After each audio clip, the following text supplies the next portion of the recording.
I'm Ellen Canner, I'm the Edgy Veggie, and we are all sheltering in place. When Italy found out this was going to happen, the first thing to vanish off the shelves was pasta.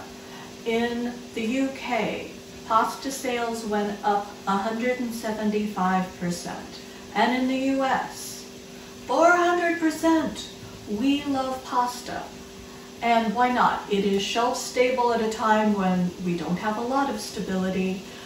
It's delicious, it's comforting, it's the best.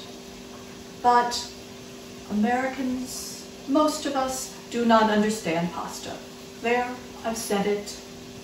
Pasta is not a bad thing, it's not your bad boyfriend. When made properly, it is a low glycemic food. Low glycemic is good. To keep it that way though, you need to cook pasta the way it was meant to be cooked. That's al dente, not al mushy or al gummy. That should do it. As you see, I have a big pot of boiling water going. You want a nice vigorous boil, and then you add your pasta. And you give it a stir. We're having this for lunch after, so I'm gonna add a little more.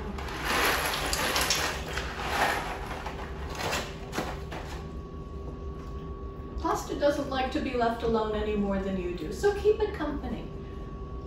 Let it come to a boil, let it do its thing, and check it before the package directions say it's done. Al dente means to the tooth.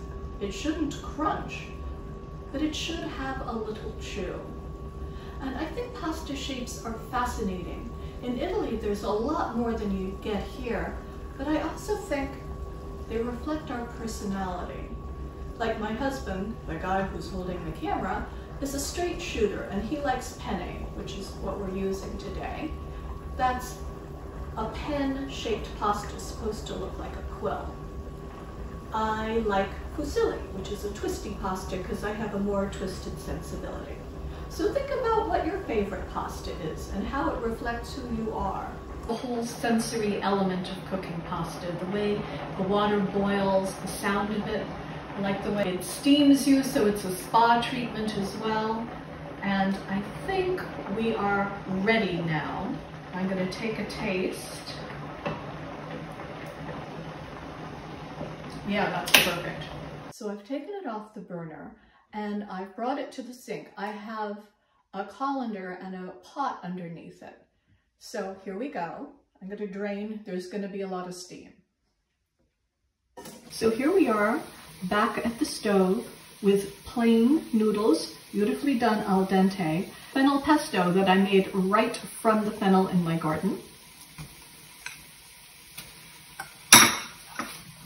And you see, it's mixing together, but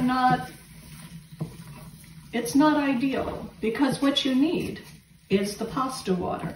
It has cooked with the pasta and gotten nice and starchy. So I'm adding a ladleful. You can see it's thick and got some oomph to it. Now I'm stirring, and not only is the pesto and the pasta becoming better friends, you would think the water would dilute the sauce, but it doesn't.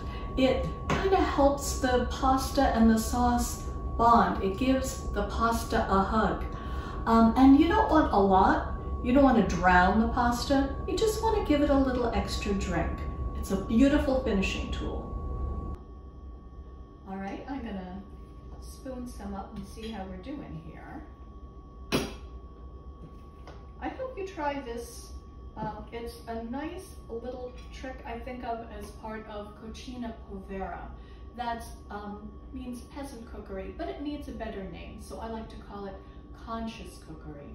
It's using everything, wasting nothing, even pasta water, which you would normally throw out. If you try this, let me know. I would love to hear how it goes. It's so good. Buon appetito. Bye.